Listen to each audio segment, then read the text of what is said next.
इस वीडियो में हम लोग बीबीयू FYUGP सेमेस्टर 3 वालों के लिए AEC हिंदी का ऑब्जेक्टिव क्वेश्चन देखेंगे आंसर के साथ, जो कि आपका 1 मार्क्स के लिए पूछा जाता है। इससे पहले आपका सब्जेक्टिव करवा दिया गया है दोस्तों, डिस्क्रिप्शन में लिंक है, आप जाके एक बार जरूर से जरूर चेकआउट कर लीजिएगा। बहुत ज़्यादा इंपॉर्टेंट है दोनों वीडियो, आप कर लीजिए क्योंकि आपका एग्जाम जो है 4 और 6 जुलाई को है।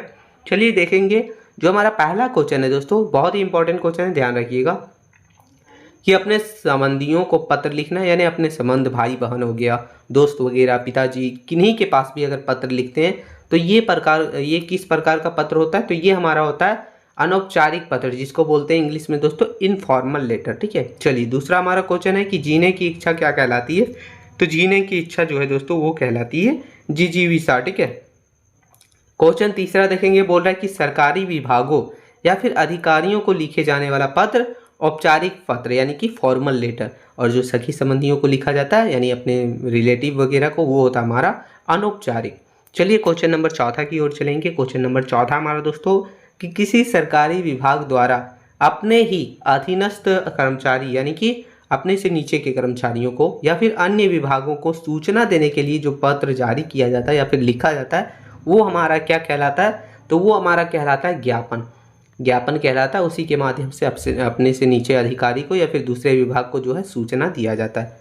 क्वेश्चन पांचवा हमारा कि मूल गद्यांश को लगभग कितने शब्दों में समेटकर लिखना संक्षेपण कहलाता है, यानी संक्षेपण में कितने शब्द में लिखा जाता है, सीधा ये समझिए। तो ये जो हमारा जितना भी लंबा होगा उसका 1/3 भाग ही लिखना जो है वही संक्षेपण होता है, यानी उसी को जो है संक्षेपण बनाना कहलाता है। ये आपको पढ़ाया भी गया था, आप देख लीजिएगा। चलिए आगे क्वेश्चन नंबर छठा हमारा कि कोई भी सूक्ति हो, कहावत हो या कि संक्षिप्त विचार वगैरह को, कोई भी विचार वगैरह को जो है यानी छोटी सी कहावत हो जाए या फिर कोई पंक्ति हो, कोई लाइन हो, कोई कविता हो, उसको जो है लंबा करके लिखना, विस्तार करके लिखना क्या कहलाता है, तो पल्लवन कहलाता है। छोटा करके लिखना संक्षेपण कहलाता है, बड़ा करके लिखना पल्लवन कहलाता है, ध्यान रहेगा। चलिए आगे देखेंगे। क्वेश्चन सातवां हमारा बहुत ही इंपॉर्टेंट है, बोल रहा है कि दही शब्द का लिंग क्या है, यानी ये कौन सा लिंग है, तो ये है पुल्लिंग। दही शब्द जो है वो पुल्लिंग शब्द है। आगे क्वेश्चन नंबर 8वां देखेंगे दोस्तों। क्वेश्चन नंबर 8वां है ईद का चांद होना।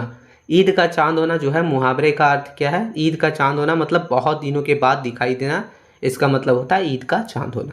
आगे क्वेश्चन नंबर 9 है दोस्तों हमारा कि जिसका कोई शत्रु ना जन्मा हो उसे क्या कहते हैं, यानी ये मेरा जो क्वेश्चन है वो है अनेक शब्दों के बदले एक शब्द, इसी का क्वेश्चन है। तो ये शब्द कहलाता है दोस्तों अज्ञात शत्रु, अजात शत्रु दोस्त। आगे क्वेश्चन नंबर 10वां हो गया हमारा कि अंगूठा दिखाना। अंगूठा दिखाने मुहावरे का अर्थ होता है कि अंगूठा दिखाना मतलब मदद करने से इनकार कर देना, मदद करने से साफ मना कर देना जो है अंगूठा दिखाना कहलाता है। आगे क्वेश्चन नंबर 11 दोस्तों कि जो सब कुछ जानता हो उसे क्या कहते हैं, तो वो हमारा कहलाता है सर्वज्ञ, सर्वज्ञ। ठीक है, आगे क्वेश्चन नंबर 12 देखेंगे। क्वेश्चन नंबर 12 है कि अमृत का पर्यायवाची शब्द क्या होगा, तो अमृत का पर्यायवाची शब्द देखिए, कभी भी एग्जाम में अगर आपको पर्यायवाची शब्द पूछे 1 मार्क्स के लिए, तब आपको दोस्तों एक ही पर्यायवाची शब्द लिखना है, 4-5 लिखने से कोई फायदा नहीं है, ध्यान रखिएगा। ठीक है, तो देखिए अमृत का पर्यायवाची शब्द पीयूष हमने लिख दिया। आगे क्वेश्चन नंबर 13 है दोस्तों कि पानी शब्द जो है वो कौन सा लिंग है, तो ये भी हमारा जो हो गया पुल्लिंग शब्द हो गया। ठीक है, आगे क्वेश्चन नंबर 14 देखेंगे। क्वेश्चन नंबर 14 है कि किताब शब्द कौन सा लिंग है, तो किताब हमारा स्त्रीलिंग होता है। क्वेश्चन नंबर 15 है कि आँख का तारा होना, तो देखिए आप कहावत भी सुने होंगे कि वो मेरा आँख का तारा यानी बहुत ही प्यारा है उसके लिए, है ना, तो इसका मतलब होता है बहुत ही प्यारा होना। आँख का तारा होना मतलब बहुत ही प्यारा होना, ये मुहावरे का अर्थ है। चलिए आगे क्वेश्चन नंबर 16 देखेंगे कि दांत खट्टे करना। दांत खट्टे करना मुहावरे का अर्थ क्या है, तो इसका अर्थ है दोस्तों बुरी तरीका से हारना, यानी बहुत ही बुरी तरीका से हार जाना जो है दांत खट्टे करना का मुहावरे का अर्थ है। क्वेश्चन नंबर 17 देखेंगे जिसके आने की कोई तिथि ना हो, जिसके आने की कोई तिथि ना हो उस शब्द का एक शब्द क्या होगा, तो उसे कहते हैं हम लोग अतिथि, अतिथि ही कहा जाता है। चलिए क्वेश्चन नंबर 18 देखेंगे मित्रों। क्वेश्चन नंबर 18 हमारा कि जो ईश्वर में विश्वास रखता हो उसका एक शब्द क्या है, तो उसका शब्द है आस्तिक, और जस्ट इसका अपोजिट भी होगा, आप लोग ध्यान रखिएगा। जो ईश्वर में विश्वास नहीं रखता उसे बोलते हैं नास्तिक, और जो ईश्वर में विश्वास रखता है उसे बोलते हैं आस्तिक। तो ये ध्यान रखिएगा, हो सकता है ये ना वो पूछ ले, इसलिए आपको ध्यान रखना है ना। आगे क्वेश्चन नंबर 19 है दोस्तों कि आकाश का पर्यायवाची शब्द क्या होगा। तो आकाश का देखिए अंबर होता है, गगन होता है, लेकिन आपको एक ही लिखना है तो हमने गगन लिख दिया। आगे क्वेश्चन नंबर 20वां है कि जो चिड़िया शब्द है वो कौन सा लिंग है। तो देखिए चिड़िया ये नाम से ही स्त्रीलिंग लग रहा है, तो आप स्त्रीलिंग लिख दीजिएगा अगर पूछा जाए तो।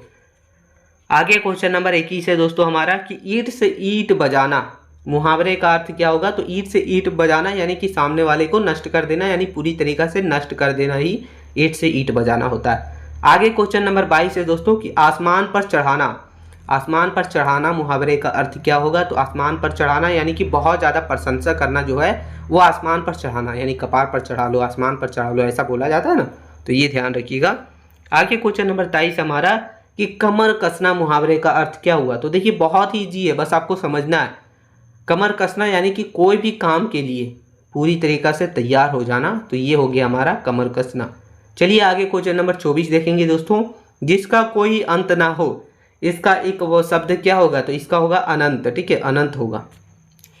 आगे क्वेश्चन नंबर 25 है दोस्तों कि जो मृत्यु शब्द है उसका लिंग क्या है। तो ये मृत्यु शब्द का लिंग जो है वो स्त्रीलिंग है। क्या है ये, स्त्रीलिंग। क्वेश्चन नंबर 26 है हमारा कि क्रोध शब्द का लिंग क्या है। तो क्रोध जो है वो पुल्लिंग शब्द है। क्या है, पुल्लिंग शब्द। ये सब ध्यान रखना पड़ेगा आपको। आगे क्वेश्चन नंबर 27 है दोस्तों कि इच्छा शब्द का पर्यायवाची शब्द कौन सा होता है। तो इच्छा शब्द का पर्यायवाची शब्द जो है वो आकांक्षा होता है। क्या होता है, आकांक्षा। चलिए आगे क्वेश्चन नंबर 28 देखते हैं। तो बोल रहा है कि कवि शब्द का स्त्रीलिंग रूप क्या होगा। तो कवि शब्द का होता है कवियारती। क्या होता है, कवियारती। आगे क्वेश्चन नंबर 29 है दोस्तों कि आंसू शब्द का लिंग क्या होगा। तो आंसू शब्द जो है उसका लिंग होता है, ये हमारा पुल्लिंग शब्द है। कैसा शब्द है, पुल्लिंग। क्वेश्चन नंबर 30 देखेंगे। क्वेश्चन नंबर 30 है हमारा कि पीठ दिखाना, मुहावरे का अर्थ हुआ कि युद्ध से भाग जाना। तो ये टोटल 30 प्रश्न है दोस्तों आपके एसी हिंदी के लिए, जो कि सेमेस्टर 3 वालों के लिए। चाहे आपका मेजर सब्जेक्ट कुछ भी हो, सबके लिए सेम सिलेबस है, तो सबके लिए ये वीडियो है। साथ ही साथ हम आपको एक चीज़ और बोलेंगे कि आप एक बार क्या कीजिएगा, हिंदी ग्रामर अगर आपके पास हो तो हिंदी ग्रामर उठाइए, उसमें से जितने भी मुहावरे दिए गए वो एक बार आप पढ़ लीजिएगा। साथ ही साथ पर्यायवाची शब्द जितने भी दिए गए हैं वो भी आप एक बार पढ़ लीजिए। और इसी के साथ दोस्तों आपको एक चीज़ और पढ़ना है। वो क्या पढ़ना है कि अनेक शब्द के बदले एक शब्द, वो भी जितने भी दिए गए उसे एक बार जो है रीडिंग कर लेना। बस आपको रटना ही है, बस आपको पढ़ लेना ताकि दिमाग में फिट हो जाए। तो यही वीडियो था। हेल्पफुल लगा तो एक छोटा सा लाइक कर दीजिएगा, चैनल पर नए हैं तो सब्सक्राइब करके बेल आइकन को ऑन कर दीजिएगा। मित्रों मिलते हैं नई वीडियो में, तब तक के लिए जय हिंद दोस्तों।